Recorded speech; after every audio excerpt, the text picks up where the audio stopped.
What's going on, everyone, and welcome back to another open beta patch notes review. And today we have open beta 19, the Frostwarden Saga, almost to open beta 20. And yeah, it feels like we just had open beta 18 because it was like 2 weeks ago, and they pumping out some updates every 2 weeks, so it's always exciting looking at these new things that they're adding, because their schedule is pretty consistent, but also there's just so many new things being added, which I like, and I hope you guys like as well. But before we get into it, as per usual, the URL to the patch notes will be in the description down below if you want to take a look at it yourself. This goes live tomorrow. Today is the 22nd, as I am recording this at 3 p.m. Eastern Standard Time. And yeah, I believe this is Artemis skin, but we'll get into that. Let's go ahead and start with the new ported god. You've been living under a rock. This is the new god coming. Xbalanque. Xbalanque, which, how do I explain him? He's a very basic god. I think one of the oldest gods, porting over from Smite 1. So he's got some, very basic things about him. However, he is still very good, and he's super fun, at least for me. He's a very consistent DPS hunter, in terms of his autos. Not the best hunter in the world, but, you know, a solid one.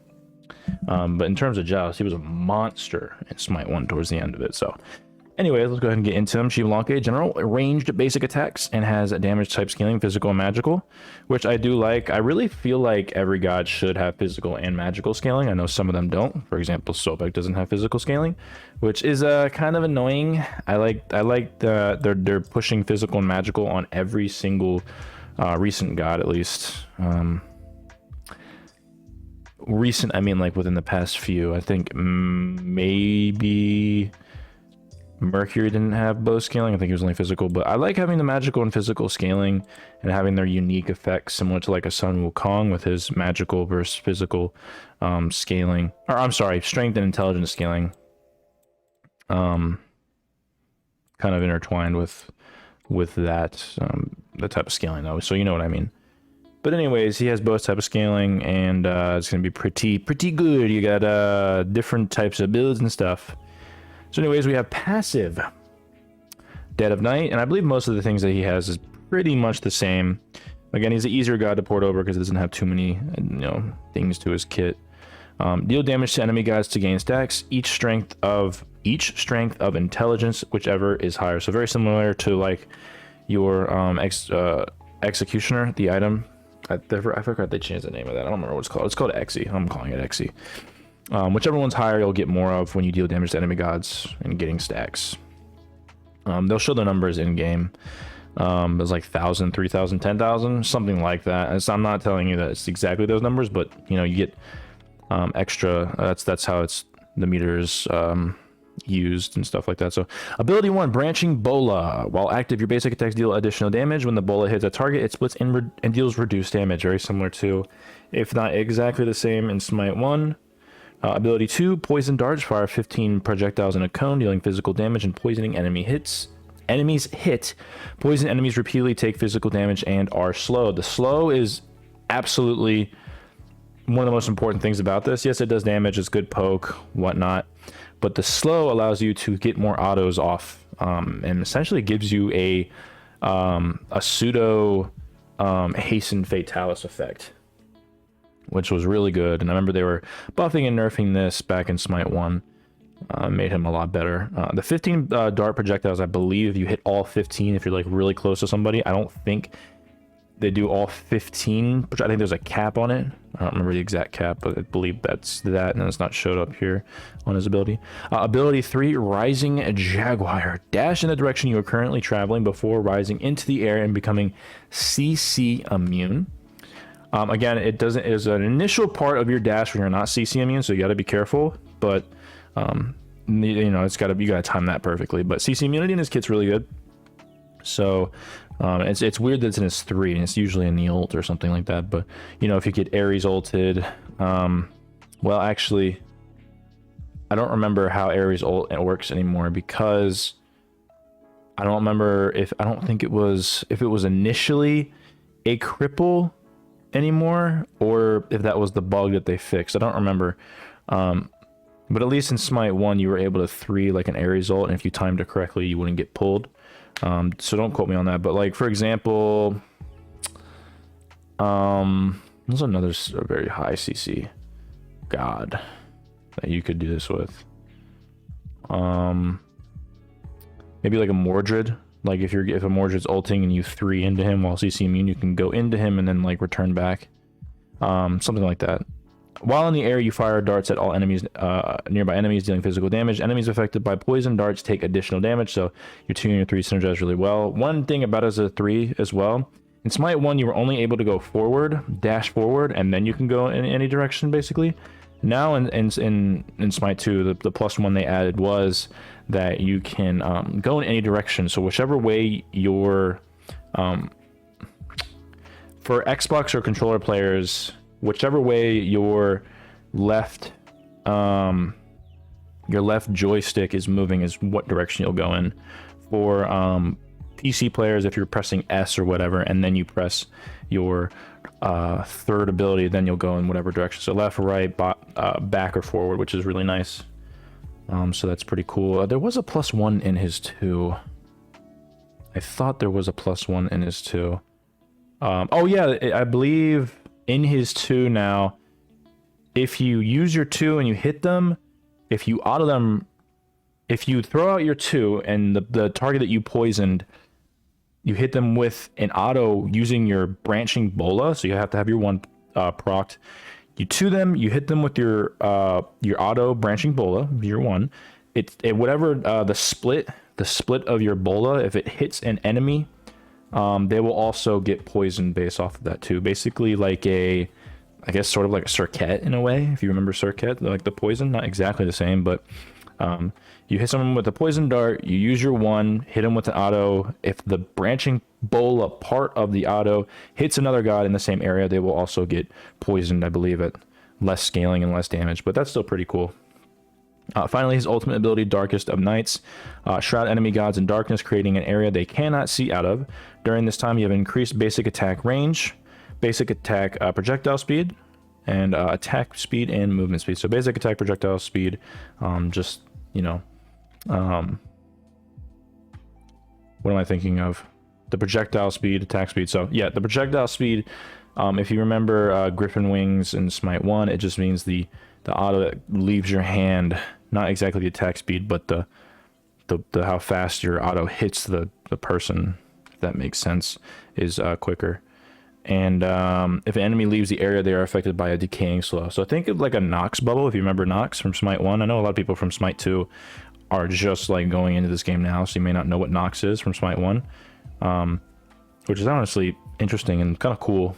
Be like, I don't know what that god did in Smite 1. I'm like, oh, there are new people in this community. Anyway, side tangent aside, is think of like a Nox bubble. Basically, it's just like a giant bubble around you, and you within that bubble you can't see anything outside of it, I believe. And once you leave the bubble, it's a fairly big bubble, not incredibly big, so you can pretty much leave the area. However, if you leave the area, you are affected by a decaying slow, and the decaying slow means like initially you're extremely slowed, and then, you know, decays over time. And again, if you have CC immunity, you can actually, you know, CC immune out of that and not have to worry about a slow. Honestly, I think it's a pretty cool change to his ults. I'll have to see how good or bad it is, or, you know, how fun it is once I actually start playing it. But it seems pretty interesting in my opinion, especially to a guy that's very, very old and needs some tune-ups to his kit. I think based off of you know, Hi-Rez's employee size, I think they did a fairly good job at changing his kit, at least making it more Smite 2-esque, if you will. And then he has his Aspect releasing 26th of September, so that's in 4 days. That's on Friday. Yeah. Aspect of the Night Stalker. Branching Bola is no longer a toggle, but provides 3 fires of ability-based projectiles. Poison darts require less hits to deal full damage. So yeah, the cap amount of damage that you can do like I was saying in Poison Darts, I believe it was like 8 or something. Well, now in Poison Darts, for example, I'm not saying these are the numbers, but just for example, to reach that full cap damage, you can get like 3 darts or something like that, which is really good for like ability-based Xbalanque. Darkest of Night loses existing buffs, but resets Poison Darts and provides increased ability damage, which is insane for ability base. So you could use your 2, use your 2 again. If you're going an intelligence based build and you have Mirrodin, you can do that, or you know, a physical based or a strength based build, you could do Pendulum Blade and sort of have that backup relatively quick. But you could have so many different fires of your 2, which is crazy. So that's fucking insane. Now this part I'm a little confused about. Branching Bullet is no longer a toggle, so you can't throw out your autos and hit it and, you know, split off, but now provides 3 fires of ability based projectiles. So I'm thinking now, instead of it being like an auto or something, now it's 3 fires of ability based projectiles. So now your 1 turns into basically abilities.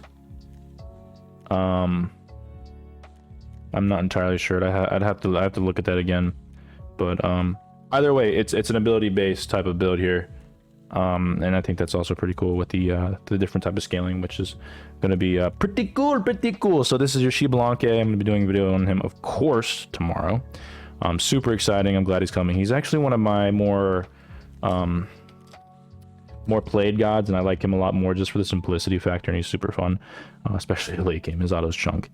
Anyways, into the new saga, the Frost Warden Saga. Artemis Frost Warden White Frost Sentry skin instantly unlocked after purchasing the Frost Warden Saga. So this is sort of like your Vulcan skin, and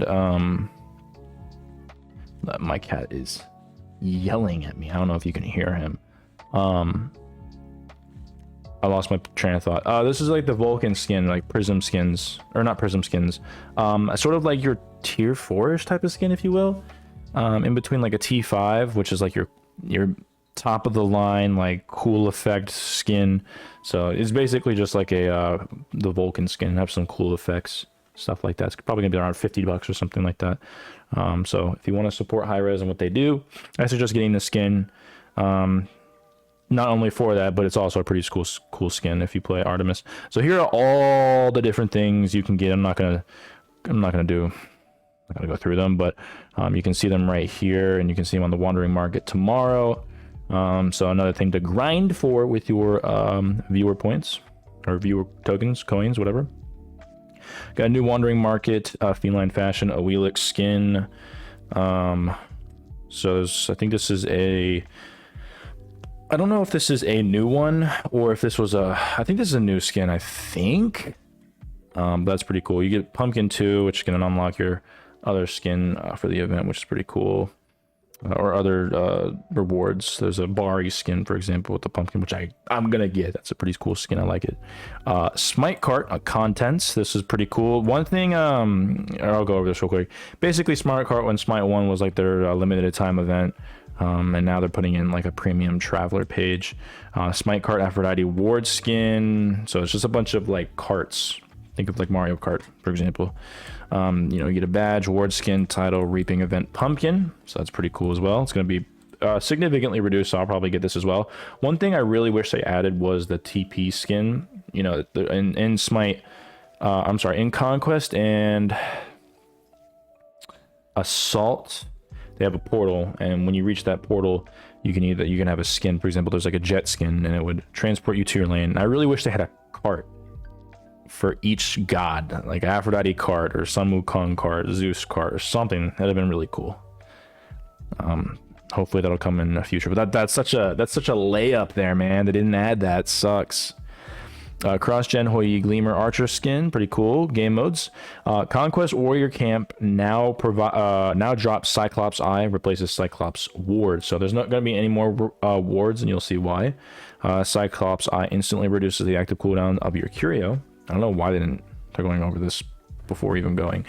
They should have talked about the Curio first, because reading this, you don't know what the fuck a Curio is until down here. But anyways, Now it drops a Cyclops Eye instead of a Curio, instead of a Cyclops Ward, which instantly reduces your active cooldown of your Curio by 50% and restores 10% health and mana, which is really good for junglers.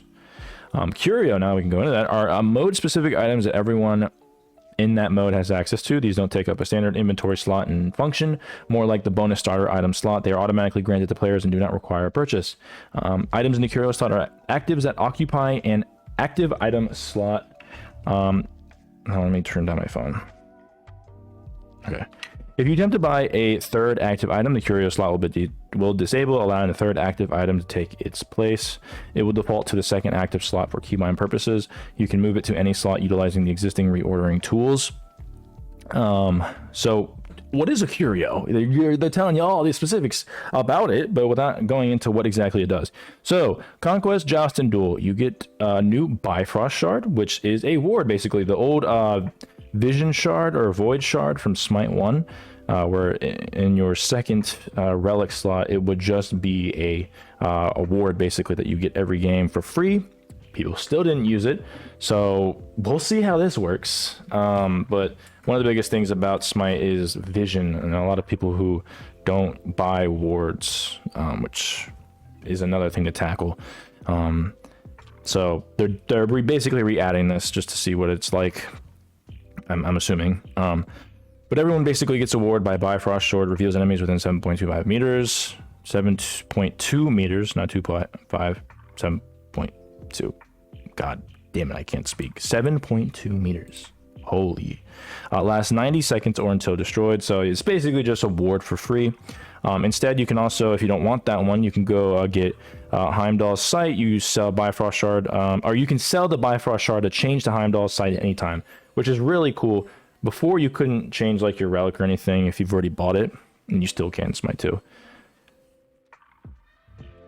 Okay, somebody's destroying something outside. I don't know. No, you can't hear it. Anyways, you can get Heimdall's Sight on use. Pulse a reveal area 4 times over for 4 seconds. I think this is the one. Let's see.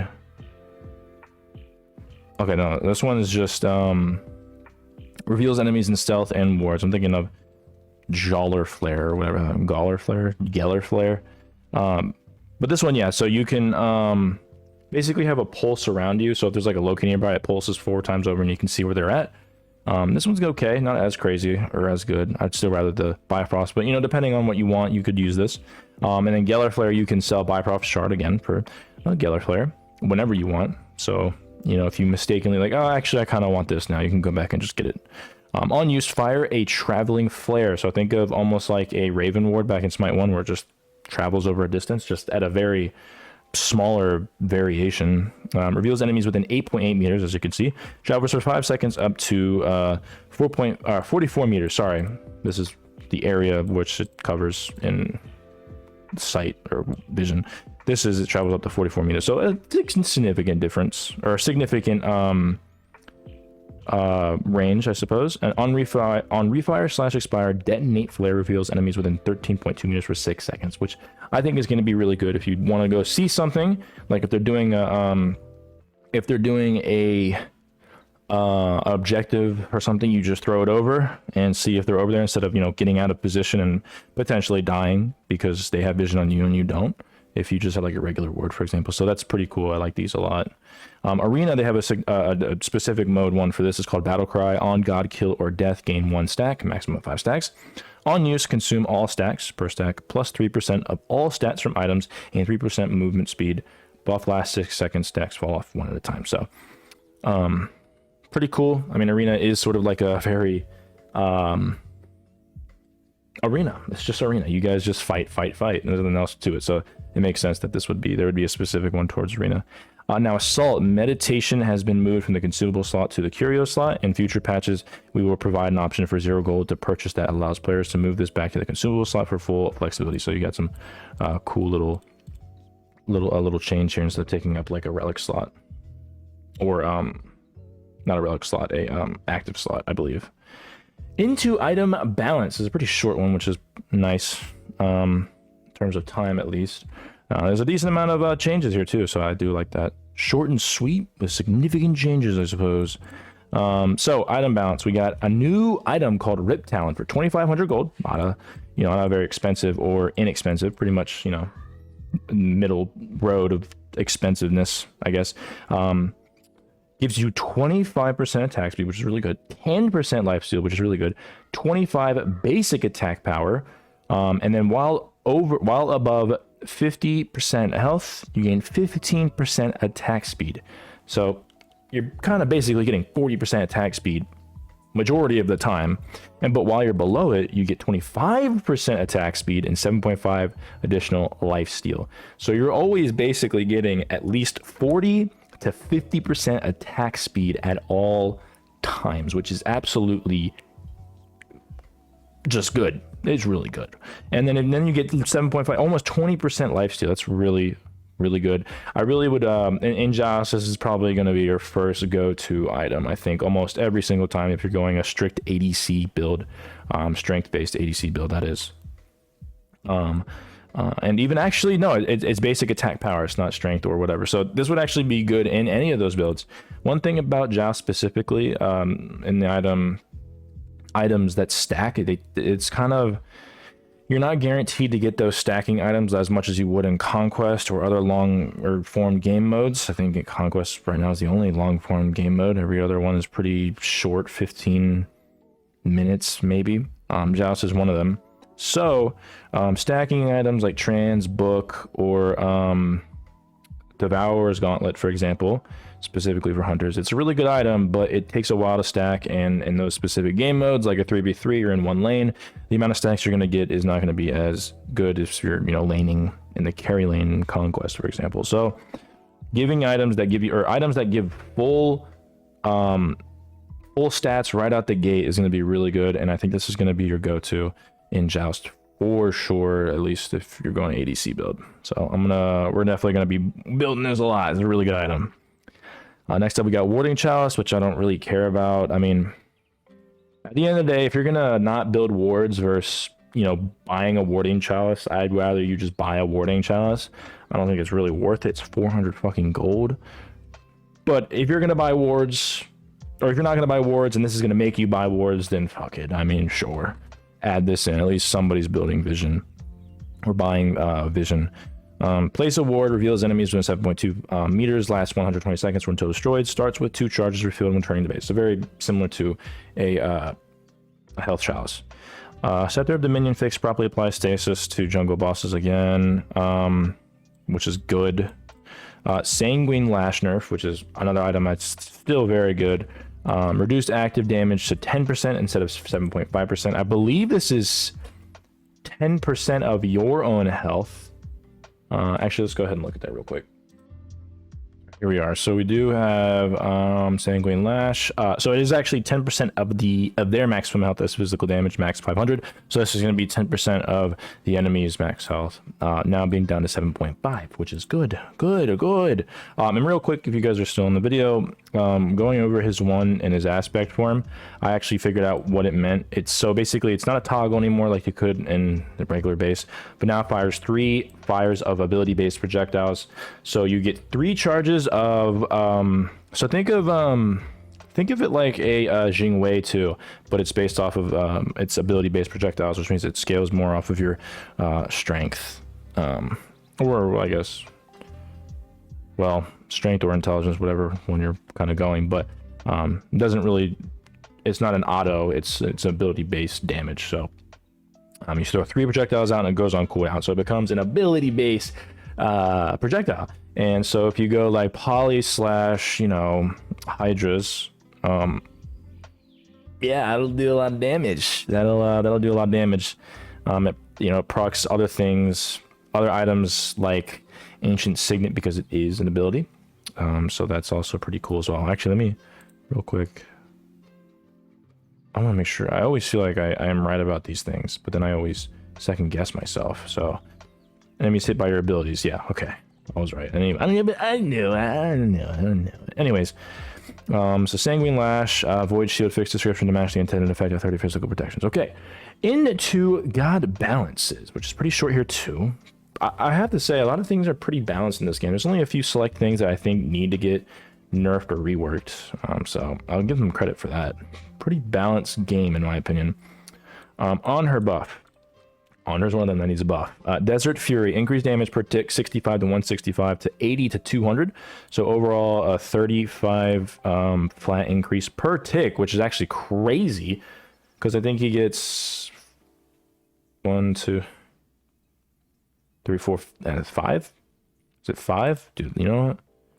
It's a good thing we have these websites to tell us what exactly and how exactly they work. So 4 times plus the final. So I was right, it was 5. So you get 4 of these that have an extra 35. So what's that? 70, 140, an extra 140.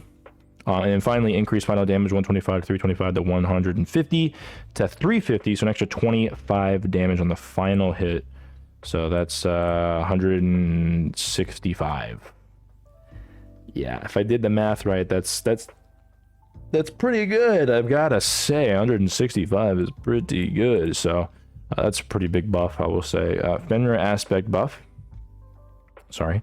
Aspect of Loyalty, Unchained 1. This is 1. Increased stun duration from 0.75 to 1 second, which is nice. I think having a more tanky / support Fenrir aspect, you want more of these things. So longer stun, increased protection scaling from 30% to 45, which is really good. Seething Howl, increased strength 5 to 25 to 15 to 25. So overall, you get the strength initially, but then, you know, decays over time and becoming the exact same thing once you level it up.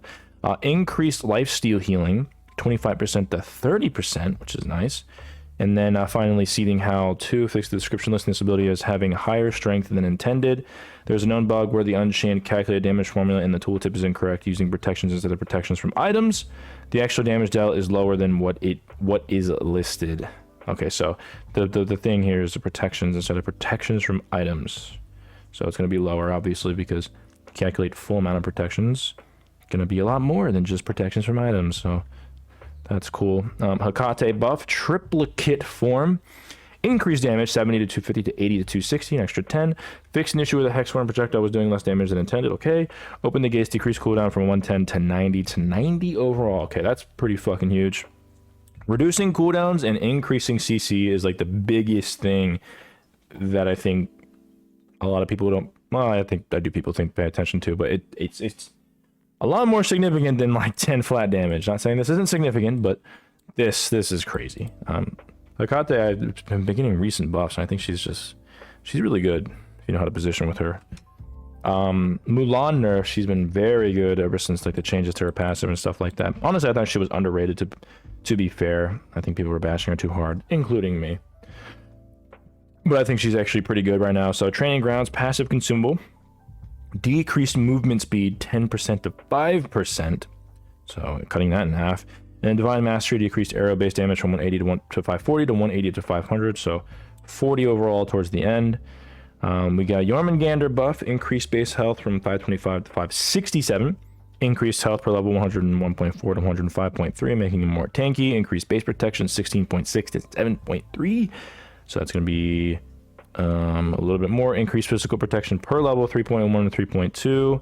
And then similarly with magical protection 27 to 28.1, 1.56 to 162.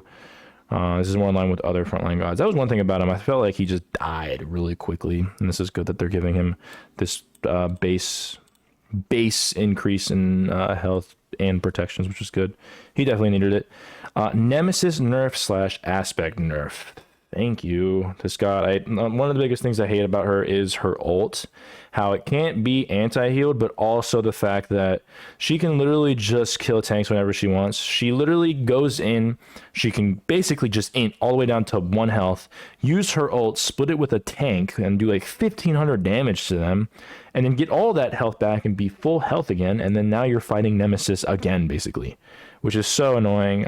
It's just not fun to play up against, because it incentivizes you to just not focus on her, or like the extremely be like, oh, we gotta CC her, don't let her ult, and if she ults, it's like, oh, okay, now we can't do anything. It's just so annoying. So anyway, Slice and Dice decrease center damage from 100 to 340 to 85 to 325. Okay, less damage. It's not the point of what she's really good. So aspect nerf. Retribution 3, increased cooldown from 14 to 12 to 14 overall. Good, making her 3 not come up as quickly, because that was another thing that made her annoying. Not only did you have the aspect, but you had a 3 that basically is a shield and health, which is super annoying. Aspect of Justice will now move Nemesis and her targets 75% of the way towards... Will now move Nemesis and her target 75% of the way towards the average health amount. Okay, let's go to... I don't remember, is it 100%? Is it 50%? What's going on? I don't remember. I don't remember the numbers. I don't play her a lot, and I refuse to play her. She's so annoying. What's the average here?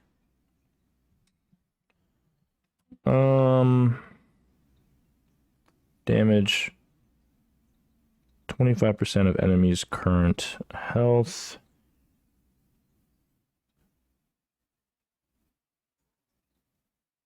I'm not really seeing... Yeah, doing 150,000 or yeah, doing 150,000% of their current health. Sure.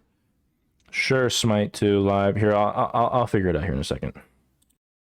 All right, so I didn't really find anything, but I'm reading this over again in their higher res way. It could be me as well. It's a little bit not clear. Maybe they should start adding examples or something. But now, so we'll now move Nemesis and her target 75% of the way towards the average health amount. So instead of being 100% of the average health amount, if the average between you and them is like 500 health or something, instead of having it be 500 health, you take 75% of 500, and that's how much health you would get. So I believe that's what it's saying, which is better. Which is better. You don't do as much damage, don't heal as much. That's what they're gonna do. Seeing as it doesn't get anti-heal, I'm okay with that. A little bit better, a little bit better. Small changes, we'll see. The Morrigan fixed deadly aspects. Fixed an issue where this ability could stun structures. Okay. Tsukiyomi nerf. This is his 2. Kusarigami. I don't know if I said that right. Decreased swing damage 35 to 135 to 30 to 130. So 5, and then decreased final damage 55 to 235 to 50 to 230. So small changes, small damage nerf, nothing too crazy. We got Sun Wukong aspect nerf. Aspect of transformation is 3. 72 transformations, or no, this is his 3. Aspect of transformation is his aspect. Increased cooldown from 12 seconds to 14 seconds. It was on a super short cooldown, which makes sense. Fixed the description to, well, you kind of build him aspect of transformation based on, like, if you want to go full damage, because his 3 is super good, and with his 1 and 2, if you get full damage build. But now they're increasing by 2 seconds, so that's good. Fix the description to state the raw cooldown value rather than the percentage reduction being applied. And then finally, Yamoja aspect buff. I think she's super underrated in Joust specifically. The amount of damage she does is absolutely insane. So she's getting even better, and I've been playing her more in Joust, and she's absolutely a menace. So you know damn well once I do that new tier list, she's going to be close to being up there. The amount of DPS she can do is ridiculous. So aspect buff, aspect of downpour, increased bouncing bubble scaling from 30 to 50%, which is crazy. Increased small bubble scaling from 15 to 25%, which is really good, and increased her Rivers Rebukes, which is her ult, scaling 70% to 85%. That's gross. On top of her 2 doing even more damage. So yeah, she's gonna be very good. I'm gonna be playing her more, and I'm gonna make a video on her because she is absolutely disgusting. But that's it. Let's go over some of the things that are very important. Like I just said, the emoji is gonna be really good. Nemesis nerf is gonna be pretty significant, hopefully, and I think it's in the right direction. Fenrir is going to be pretty cool to do more. Adding more CC again, like I said, is going to be pretty good. This will be interesting to go off of on her, especially if you want to go like a full damage on her. It might be interesting, full strength based instead of attack speed. Sanguine Lash is still going to be a pretty solid item, just a little bit more of a nerf, which is good to see. Riptown is going to be super good, especially in Joust if you just want to get your stats right out the gate instead of, you know, scaling or stacking. We got Curios now, which is really good. I think Bifrost is going to be your default, which is pretty solid. I think you're going to pick this most of the time. Outside of that, maybe Geller Flare is going to be your other one if you want to be more safe or something like that. And then Heimdall Sight's probably not as good, but still solid nonetheless. You're getting something you weren't getting beforehand. So new Curios, Conquest, instead of Cyclops Wards, you get Cyclops Eye, which reduces the active on your Curio and increases or restores health and mana by 10%. Smite Cart, new Whalix skin, and then a new Saga skin with Artemis, which is going to be pretty good if you play Artemis. New Xbalanque coming into the game with his +1s to his 2 and his 3, and his ult, actually, basically all of them. And actually all of these basically have a +1 in some way. Or a connection to the +1, for example, like his 1 and his 2. And then his aspect, ability-based Xbalanque is coming. And that's it for your open beta 19 Frostwarden Saga. Short and sweet, but pretty significant changes, I've got to say, or at least changing the things that I think are important, specifically with the balances, but also adding like a really cool skin, not just a regular skin or something like that. Pretty cool skin. Adding a new system with the Curios, and then adding a new ported god with Xbalanque and his aspect, which I think is really well done, and the +1s they added to him are really well done too. So honestly, probably one of the better open betas, and or one of the better patch notes as of recently, when considering how quote-unquote small it is. So I'm excited. I can't wait to play Xbalanque tomorrow. You know, I'm gonna make a video for sure, and then his aspect on Friday. Some new content coming soon. So tell me what you guys think of the patch notes in the comment section down below. If you like this content, like, comment, and subscribe. It really helps a lot. Discord in the description down below if you want to join our community. Something just happened. Okay, it was it's 4 o'clock. I think there's something happening on my computer. Anyways, Twitch in the description down below. I go live Thursday, Friday, Saturday, and Sunday pretty consistently now. So come on over there. Say what's up during those times. I usually stream in the evening. Memberships on YouTube are open for 99 cents a month and $2.99 a month if you so desire, but obviously not necessary, but very much appreciated if you do. But I think that's everything that I have for you. So with that being said, thank you guys for watching.